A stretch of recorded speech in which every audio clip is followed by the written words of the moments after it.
What are we talking about? What do we have to offer the good people today? Why discipline is not the answer. Do you agree or disagree? I think discipline is the answer. You think discipline is the answer? All right, guys, welcome back to the Ready for More podcast. Strength is for everybody. And surprise, Mark has finally... I'm back off my secret He decided to make a guest appearance. All right, so, today is a follow-up from last week. Why discipline is not the answer. Why you should have systems in place. Mark, what do you think about discipline? I think it's very important. I think it's a big part of the answer for me personally, but I think that having a system in place, now that I heard you say that, is equally important. Yeah, so last week I brought up why a lot of people start with a bang. So, they start, okay, this year is the year. I'm gonna go to the gym 5 days a week. I'm gonna eat perfect, broccoli, chicken breasts, and within the third week of January, you know what the third week of January is called? Friday, to be more specific. What's it called? It's called Quitter's Day. Yes. Yeah, I was talking to one of my clients. Was it 2 weeks ago? It's like, oh my God, I just wanted to be over. There's so many people in the gym. Like, you cannot get a squat rack, you cannot get a bench press, you cannot get any dumbbells, you cannot get any kettlebells. And that's usually the cycle because, like I was saying last week, people don't attach discipline. They don't anchor it with emotion. Because, you could only go so far with discipline. Take for instance, bodybuilders. Bodybuilders don't get to where they want to get to by discipline. Yes, they do, but they anchor it to something. They have a deadline. Okay, for 6 months, I'm going to be locked in. I'm going to be dialed in. And I slowly progress, And on the stage, that is when I'm going to peak. And usually they would have an off time. It could be a couple of weeks, it could be a couple of months or whatever, and you slowly build back up. They anchor it to, okay, well, I want to become this, I want to become that, as opposed to, I just want to lose 10 pounds. Why do you want to lose 10 pounds? Oh, so this goes back to like, what is your why? Or what is your why? Yes. So a lot of clients don't have their why. Yeah, that could be a tough ask for a lot of people to do. That's where we come in. That is why we come in. But if we're not talking to whoever it is and asking them to examine their why, they've got nobody to cross-reference or be like, okay, well, we could scratch a little deeper. So totally out of left field question for you is, how would somebody find their why without somebody there to tell them to look a little bit deeper what they want? Well, a lot of people know they need some sort of direction. That is why, and now it's easier. You could just Google ChatGPT or what have you.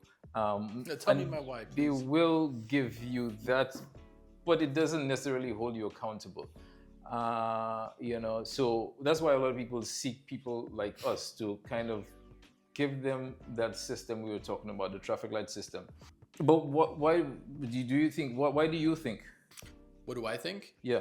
I think that a lot of people's why comes down to their identity. And, again, now we're scratching deep, but, look, an example, I was listening to the Diary of a CEO podcast with Mike Israetel, right? And so he's all about bodybuilding.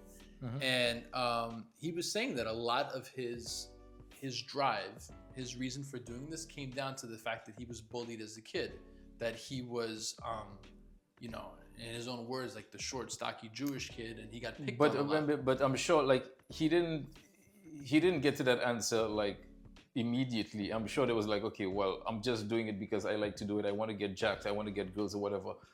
But I'm sure he asked himself that why a couple of times, or somebody made him answer the, ask him the why, 3 or 4 times. Yeah. And then eventually he got to that, okay, well, yes, when I was a kid, I was the short, stocky one. I was bullied and all that kind of stuff. And that is his why.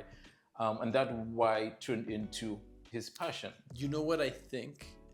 This is just me speaking, but I think that your why can be pretty uncomfortable. And that is why a lot of people are stuck where they are longer than they want to be, because they don't want to face that uncomfortability. Right. That is, yeah. If you're just saying, okay, I want to lose 10 pounds, 20 pounds or whatever, yes, that's an outcome, but that is not going to sustain you. But if you create an identity is like, okay, well, I'm a parent, and I keep up, I'm a leader, I show up. I'm resilient, I build capability. So if you kind of freeze it in that way, that has more of a chance of sticking as opposed to, okay, well, I want to lose whatever amount of pounds you want, I want this or that. I'll give you a good one. So my mom is now a grandmother, and her point of contrast is her mother, my grandmother. And my grandmother, before she passed, her body was shutting down, not shutting down, but she definitely like lost a step, and she lived to be old, 94. But Edie, she had rickets, she had trouble getting around. It was uncomfortable for her. And one of the last things that she wrote to me was, she must have been in her early 90s at the time, but she was, my hands hurt writing you this letter. Nobody should have to get this old and be in this much pain.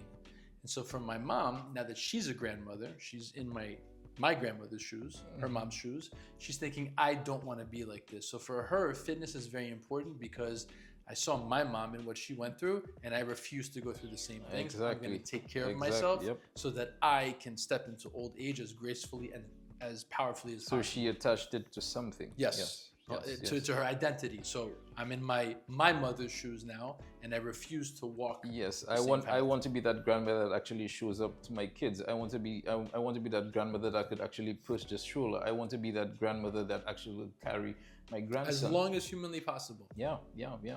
But okay, Edie. So systems. I took you on a wild ride. I'm sorry. You know what I love doing with people? I'll ask them, and I ask everybody this, and everybody who works with me, if I'm not telling the truth, correct me, but I feel like you'll confirm. I ask everybody, how do we feel today? So I do my own traffic light thing, very simple, and gauge for me where you're coming in at. We get a good night's sleep, whatever. We feel strong today. And people will level with me, not so much, got a bad night's sleep. Yeah, man, I'm ready to go. And I know that can set the mood for the day. And insofar as how much are we going to push? What are we going to go for? Do we need to scale back a little and just work on consistency and maintaining what we've built so far? I mean, listen, we always have a plan. We always have a plan for our clients. Even our clients have plans for themselves. But yes, just like you were saying, the first question is, how do you sleep? Second question, how do you feel? Now, most of our clients, they're high achievers, professionals, overachievers, what have you, and they don't always necessarily tell you the truth. But we as good trainers, we could see through that. So like I tell my clients, yes, I want your opinion. I also know what I see. So like, let's say that, your 5-rep max is, you could do a 5-rep max with 16 kilos for an overhead press, right? And I know that's you. And let's say we start working and I see that 12 is moving real slow and it's not where it needs to be. I'm like, all right, I know you're telling me you're good, and I know how you normally move. So at that point I might be like, hey, so how does this feel? What's going on? And then as opposed to relying on the information you told me as a coach, I'm seeing what's happening and I'm thinking, yeah, maybe today's not the day to go here. I mean, listen, I have a client in particular, you know him, our guy. I have to be very careful of progressing him, because if he does a certain weight and then the next day, okay, he's not going back so down. Yeah, he did a certain weight. Say he did what down. He did a get up with 24 kilos today. Tomorrow, tonight he'll have a bad night of sleep. Tomorrow, he comes in and he just doesn't feel it. He doesn't look like it and whatever, but he'll be like, he's okay. I'm okay.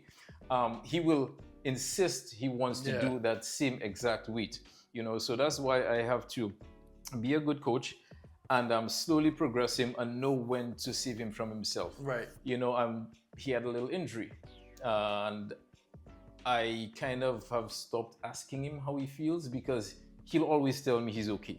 I'm good.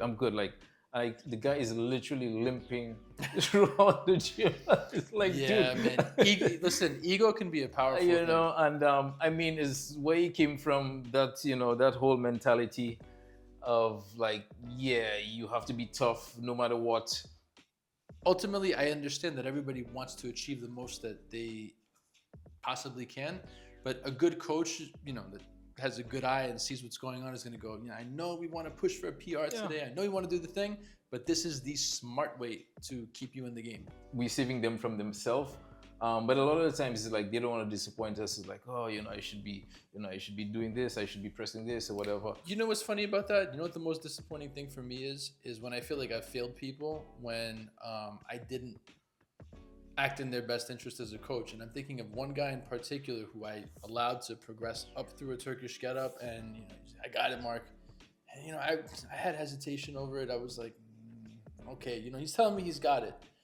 He subluxed his arm. He popped it out and popped it back in the socket. He went into shock on the ground. And you know what I was sitting there with? You didn't do the right thing because you allowed him to do too much too soon. It's funny, as much as you think, we're saying that they don't want to disappoint us, disappointment for me is me not keeping you safe and progressing intelligently. Like I tell our clients, they are useless to us when they're injured. We're gonna push the limit sometimes, but we're gonna stay in that cruising lane. But you know what? Can I tell you that there is also an appreciation? So I would say that our demographic is 35 and 40 plus, 35 to 40 plus. But there's somebody that I'm working with right now who's 29 years old who is looking for an intelligent and structured approach to training, a system, right, that works, not just whatever and. Which is fine. But it has its time and its place. But for this person, it's about safety. It's about long term. It's about progression. It's about, can I learn the skills? Is there a system behind this? Is there a more intelligent and structured way with purpose to train? And I've told her, I was like, it's refreshing to see somebody who's 29 years old that has such a mature approach to training. Guys, I know we've been talking about the strength audit. It is not ready yet. I have mentioned clicking the link down in the bio. We are working on the strength audit. It's a simple audit just to show you where exactly you are strength-wise. It's 15 questions. It'll give you an immediate answer. So we are working on that. It'll be coming soon. We'll keep you posted.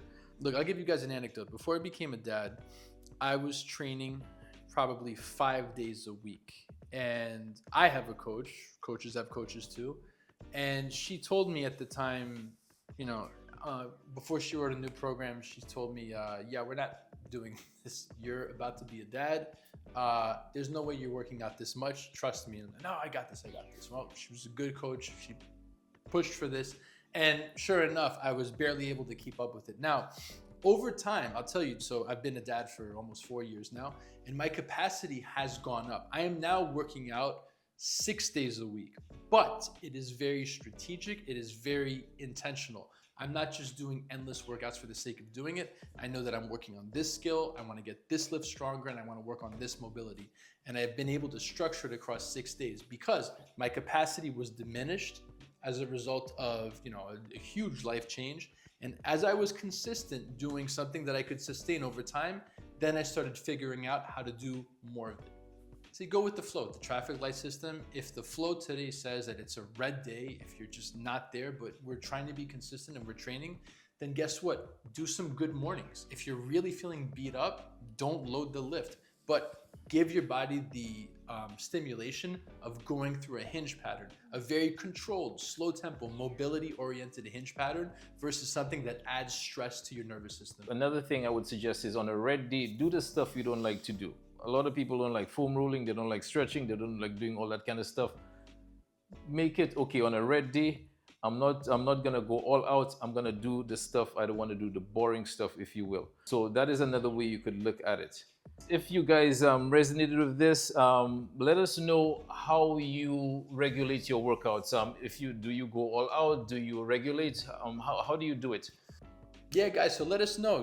What is your checks and balance system? How do you, when training, modulate and pivot accordingly? If you have as we say, green, yellow, red day, what do you do to keep yourself training over the long term? What do you do on your red days? What do you do on your green days? What do you do on your yellow days? And we are working on the strength audit, so we'll keep you guys posted. So guys, till we meet again, stay strong. Stay strong.